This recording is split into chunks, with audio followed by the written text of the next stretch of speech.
आप सुन रहे हैं जगत गुरु तत्वदर्शी संत रामपाल जी महाराज द्वारा लिखित पुस्तक गीता तेरा ज्ञान अमृत का पेज नंबर 169। एनम यानी इस, सुविरूढ़मूलम यानी अच्छी तरह स्थायी स्थिति वाला, अश्वत्थम यानी मजबूत स्वरूप वाले संसार रूपी वृक्ष के ज्ञान को, असंगशस्त्रेण यानी पूर्ण ज्ञान रूपी, दृढ़ेन यानी दृढ़ सूक्ष्म वेद अर्थात तत्वज्ञान के द्वारा जानकर, छित्वा यानी काटकर अर्थात निरंजन की भक्ति को क्षणिक अर्थात क्षण भंगुर जानकर ब्रह्मा, विष्णु, शिव, ब्रह्म तथा पर ब्रह्म से भी आगे पूर्ण ब्रह्म की तलाश करनी चाहिए। गीता अध्याय नंबर 15 का श्लोक नंबर 4। ततः पदम तत् परिमार्गितव्यम यस्मिन् गताः न निवर्तन्ति भूयः तम एक च आद्यम पुरुषम प्रपद्ये यतः प्रवृत्तियः प्रसृता पुराणी। अनुवाद, जब तत्वदर्शी संत मिल जाए, ततः यानी इसके पश्चात, तत् यानी उस परमात्मा के, पदम यानी पद स्थान अर्थात सतलोक को, परिमार्गितव्यम यानी भली भांति खोजना चाहिए, यस्मिन यानी जिसमें, गताह यानी गए हुए साधक, भूयः यानी फिर, न निवर्तन्ति यानी लौटकर संसार में नहीं आते, च यानी और, यतः यानी जिस परमात्मा, परम अक्षर ब्रह्म से, पुराणी यानी आदि, प्रवृत्तियां यानी रचना, सृष्टि, प्रसृता यानी उत्पन्न हुई है, तम यानी अज्ञात, आधम यानी आदि यम अर्थात मैं काल निरंजन, पुरुषम यानी पूर्ण परमात्मा की, एव यानी ही, प्रपद्ये यानी मैं शरण में हूँ तथा उसी की पूजा करता हूँ। गीता अध्याय नंबर 15 का श्लोक नंबर 16। द्वौ इमौ पुरुषौ लोके क्षरः च अक्षरः एव च, क्षरः सर्वाणि भूतानि कूटस्थः अक्षरः उच्यते। अनुवाद, लोके यानी इस संसार में, द्वौ यानी दो प्रकार के, क्षरः यानी नाशवान, च यानी और, अक्षरः यानी अविनाशी, पुरुषौ यानी भगवान है, एव यानी इसी प्रकार, इमौ यानी इन दोनों प्रभुओं के लोकों में, सर्वाणी यानी संपूर्ण, भूतानि यानी प्राणियों के शरीर तो, क्षरः यानी नाशवान, च यानी और, कूटस्थ यानी जीवात्मा, अक्षरः यानी अविनाशी, उच्यते यानी कहा जाता है। गीता अध्याय नंबर 15 का श्लोक नंबर 17। उत्तमः पुरुषः तु अन्यः परमात्मा इति उदाहृतः यह लोकत्रयम् आविश्य बिभर्ति अव्ययः ईश्वरः।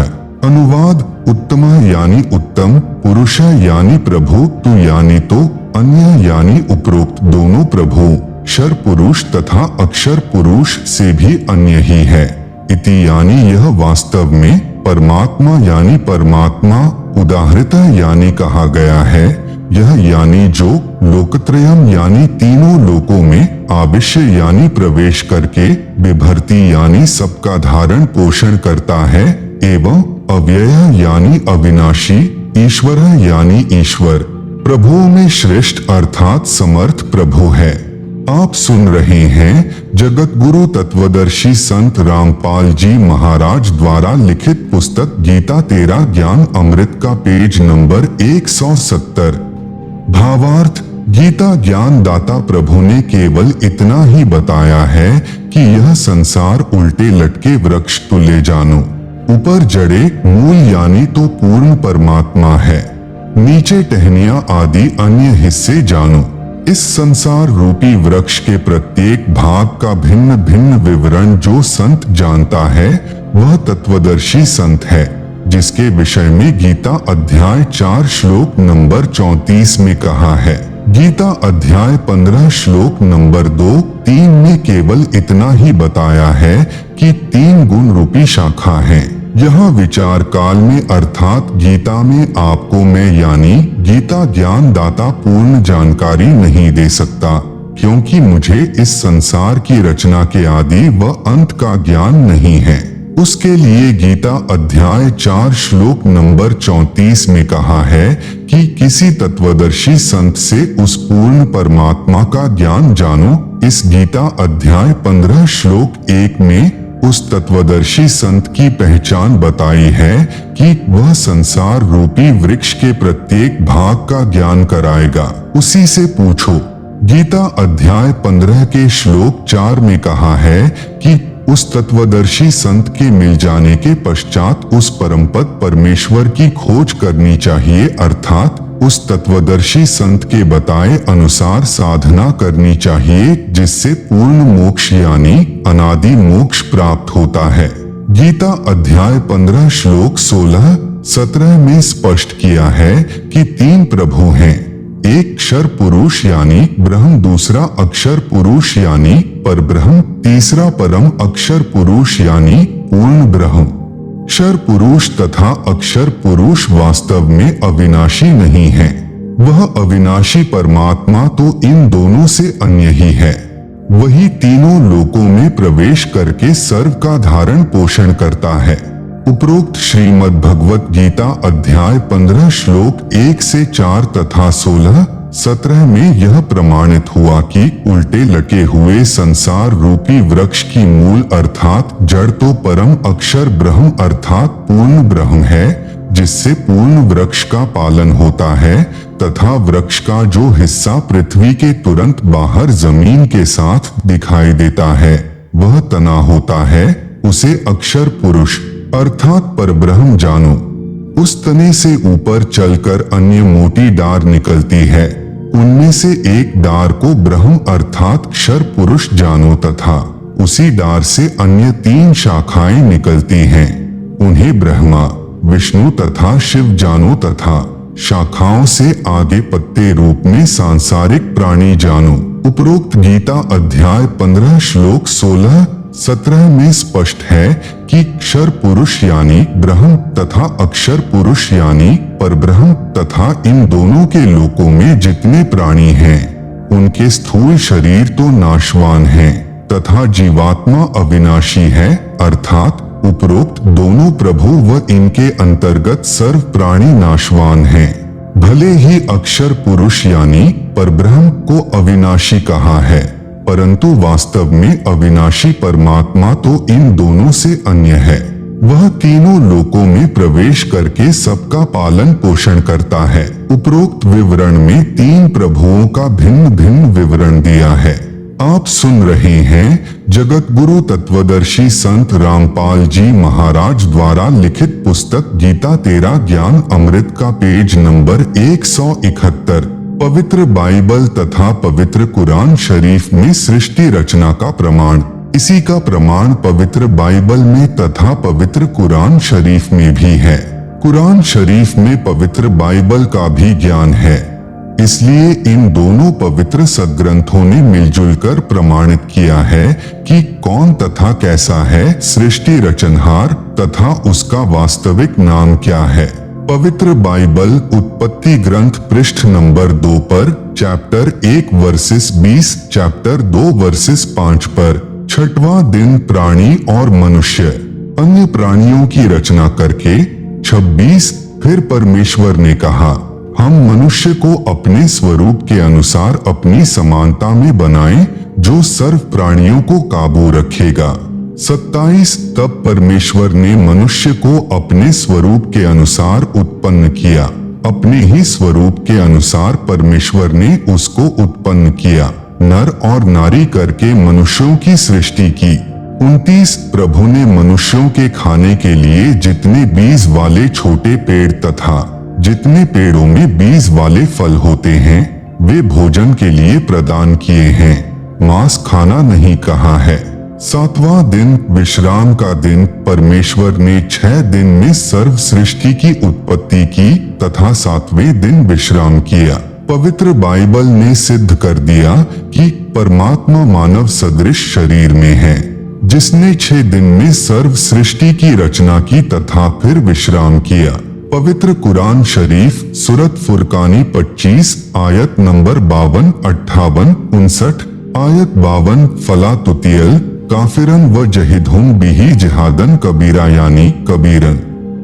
इसका भावार्थ है कि हजरत मोहम्मद जी का खुदा यानी प्रभु कह रहा है कि हे पैगंबर, आप काफिरों यानी जो एक प्रभु की भक्ति त्याग कर अन्य देवी देवताओं तथा मूर्ति आदि की पूजा करते हैं का कहा मत मानना, क्योंकि वे लोग कबीर को पूर्ण परमात्मा नहीं मानते।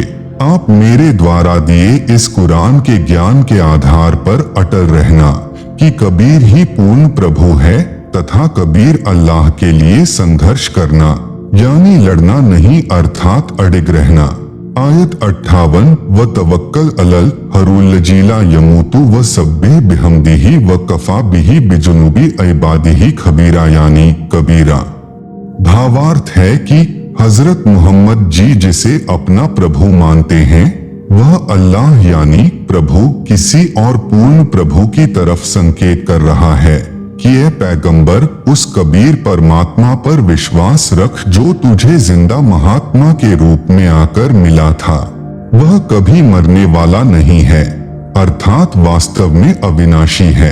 तारीफ के साथ उसकी पाकी यानी पवित्र महिमा का गुणगान किए जा।